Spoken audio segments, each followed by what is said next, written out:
Price Lord. எப்படி இருக்கீங்க? சந்தோஷமா இருப்பீங்கன்னு விசுவாசிக்கிறேன். விடாமல் கர்த்தரை பற்றி கொண்டவர்களுடைய வாழ்க்கையில் என்னென்ன அனுபவங்கள் கிடைத்தது, என்னென்ன காரியங்களை அவர்கள் பெற்றுக்கொண்டார்கள் என்று நம்ம பார்த்து கொண்டிருக்கிறோம். அவர்களைப் போல நாமும் விடாமல் கர்த்தரை பற்றி கொள்வோம்.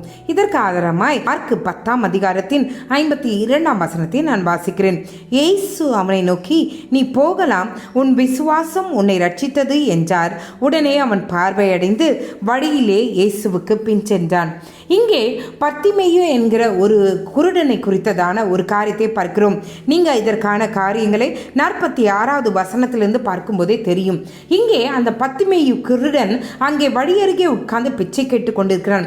ஜனக்கூட்டங்களை பார்த்த உடனே யாரோ இங்கே வந்து கொண்டிருக்கிறார் போல இருக்கு, இவ்வளோ ஜனக்கூட்டமாக இருக்கிறது என்பதை அவன் அறிந்து கொள்கிறான், கேட்டு தெரிந்து கொள்கிறான்.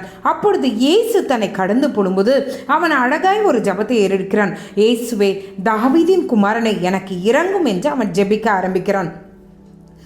ஜனக்கூட்டம் அதிகமாக இருந்ததுனால ஆண்டவரும் கடந்து சென்று கொண்டே இருக்கிறார். ஆனால் அவன் அங்கே நடந்தது என்ன? அவன் முன்னிலும் அதிகமாய், இயேசுவே, தாவீதின் குமாரனை என்னை நினைத்து கொள்ளும் என்று அவன் அதிகமாய் கத்த ஆரம்பித்தான். உடனே சுற்றி இருக்கிறவர்கள் எல்லாருமே அவனுடைய சத்தத்தை குறைக்க சொல்கிறார்கள், அவனை அடங்கி உட்கார சொல்கிறார்கள். ஆனால் வேதம் அழகாய் சொல்கிறது, அவன் முன்னிலும் அதிகமாய் அவன் என்ன பண்ணுகிறான்? அதிகமாய் அவன் கூப்பிட்டான் என்று 48வது வசனம் சொல்கிறது. அவன் பேசாதிருக்கும்படி அநேகர் அவனை அதட்டினார்கள். அவனோ, தாவீதின் குமாரனை எனக்கு இறங்கும் என்று முன்னிலும் அதிகமாய் கூப்பிட்டான். முன்னிலும் அதிகமாய் கூப்பிடுகிற ஒரு காரியத்தை நாம் பார்க்க முடியும்.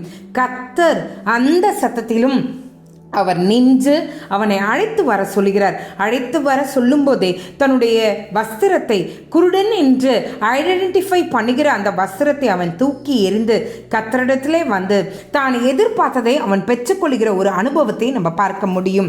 இன்றைக்கு ஆண்டவர் சொல்கிறார், நம்மளுடைய வாழ்க்கையில் கூட கர்த்தரிடத்தில் உறுதியாய் நம்ம ஜெபிக்கும் போது, கர்த்தரை நோக்கி உறுதியாய் நம்ம விடாப்பிடிய காரியங்களை கேட்டுக்கொண்டு இருக்கும்போது அநேகர் நம்மளை பார்த்து ஏளனப்படுத்த உண்டு.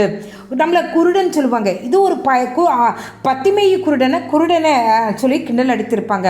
நம்மளை பார்த்து இது ஒரு பைத்தியக்காரி, இது ஒரு பைத்தியக்காரன், யாப்பா பாரு ஏசுன்னு சொல்லிட்டு கத்திக்கிட்டு உட்காந்துருக்கோம் அப்படின்னு கிண்டல் அடிக்கலாம்.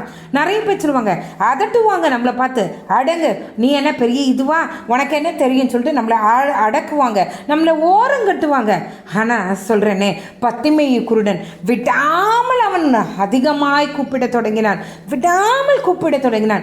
கூப்பிடும் போதே என் நேசர் நின்று அவனுக்கு பதிலை கொடுத்தார். இன்றைக்கு கர்த்தர் நம்மளை பார்த்து சொல்கிறேன், அவரை விடாமல் கூப்பிடுவோம். நிச்சயமாகவே கர்த்தர் நம்மளுடைய ஜபத்துக்கு அவர் பதில் கொடுப்பார்.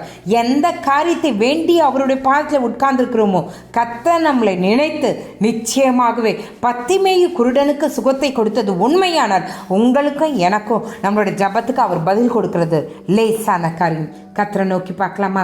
எங்களை நேசிக்கிற நல்ல பரமபிதாவே, பத்திமேயு குருடன் முன்னிலும் அதிகமாய் கூப்பிட்டான். கூப்பிட்ட அதே நாவுகள் சொல்லுகிறது, கர்த்தர் உன்னை அழைக்கிறார், எழுந்திரு, நீ அவரிடத்துல போக சொல்லிட்டு எந்த வார்த்தை எங்களை அதட்டினதோ அதே வார்த்தை எங்களை அழைத்து அனுப்புகிற அந்த சூழ்நிலையை நீர் கட்டளையிட போறீங்களே, அதுக்காக உமக்கு நன்றி.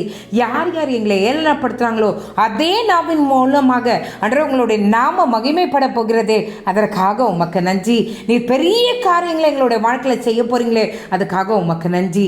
பத்திமேயு குருடன் ஆண்டவரே விடாமல் அழைத்து தன்னுடைய காரியத்தை அவன் சாதித்து கொண்டான். அதுபோல நாங்களும் விடாமல் உம்மை கூப்பிட்டு விடாமல் எங்களுடைய ஜபங்களை ஏறெடுக்கும் போது நிச்சயமாகவே எங்களுக்கு நீங்கள் பதில் கொடுக்கிறது லேசான காரியம். அப்படியே செய்ய போறீங்களே, அதுக்காக உமக்கு நன்றி.